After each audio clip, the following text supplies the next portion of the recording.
क्या बेतिया का माहौल क्या चल रहा है? देखिए, माहौल एक लाइन में आप जान जाइए कि 15 साल में जनता ने 15 साल डॉक्टर संजय जायसवाल को मौका दिया कि आप विकास करें, विकास करें, विकास करें। लेकिन स्थिति यह है कि आज संजय जायसवाल बेतिया के लिए कोढ़ बन गए हैं और इस कोढ़ से निजात दिलाना है इस क्षेत्र को।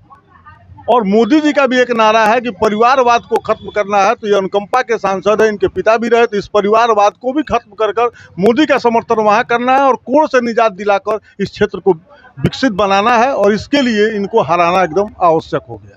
तब संजय जायसवाल के बिना हारे क्या बेतिया का विकास संभव नहीं है?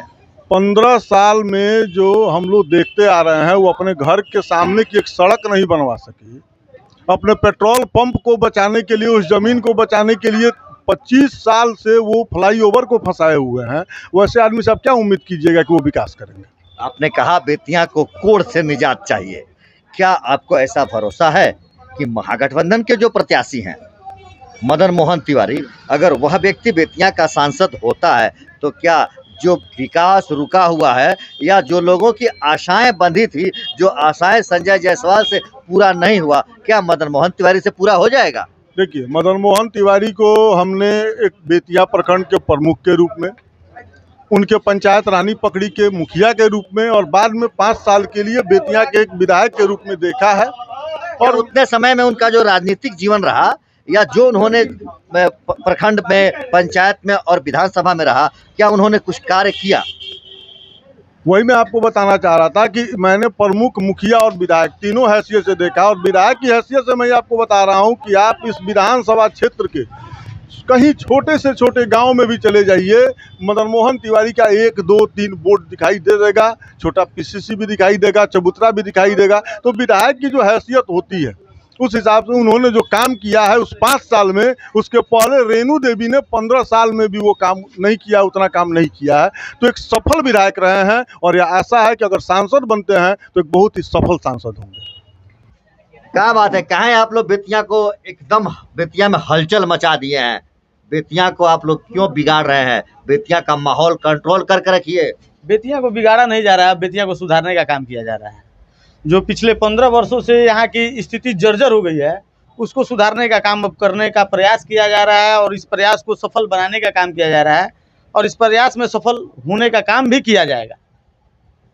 क्या गड़बड़ी बेतिया में, क्या बिगड़ गया था, क्या गड़बड़ी थी जिसको अब सुधारने के लिए आप जैसे बुद्धिजीवी, युवा और समाज के तमाम लोगों का इकट्ठा करके अब बदलाव की तरफ चल रहे हैं? बेतिया में सुधरने के नाम पे कुछ है ही नहीं जो सुधरा हो।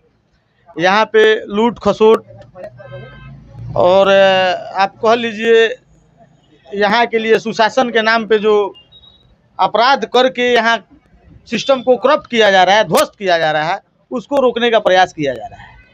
आज तक बेतिया शहर के लिए कुछ हुआ ही नहीं, बेतिया में कुछ है ही नहीं, कहीं कुछ ना विकास दिखता है, ना कुछ यहाँ कंपनी फैक्ट्री है, ना यहाँ का हॉस्पिटल ठीक है, यहाँ सड़क ठीक नहीं है। बेतिया आज तक बर्बाद ही हुआ है। बेतिया में है क्या?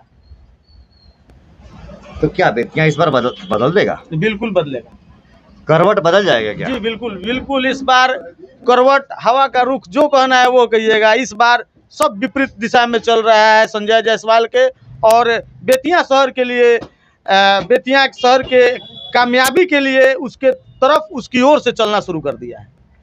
बेतिया भाजपा का गढ़ है, चंपारण भाजपा का गढ़ है, आप कह सकते हैं बेतिया भाजपा का गढ़ है या था, लेकिन आप जब तक अपने नाम पे चुनाव नहीं लड़िएगा, अपने विकास के नाम पे काम नहीं कीजिएगा, तो सिस्टम है और जनता है, कभी भी बदल देगा। किसी का तख्ता बदल देगा। 70 साल से राज कर रहे कांग्रेस को बदल के नरेंद्र मोदी को ला सकता है। तो बेतिया एक जिला है, यहाँ पे संजय जायसवाल को बदल करके माननीय मदन मोहन तिवारी को भी लाया जा रहा है और हर हाल में कह रहे हैं विकास जी की बेतिया बदलाव की तरफ चल दिया है, इस बार बदलाव हो जाएगा। क्या बात सही है? क्या सही है, पूरा लोग है, सब लोग वोट देंगे, बदलाव करेंगे।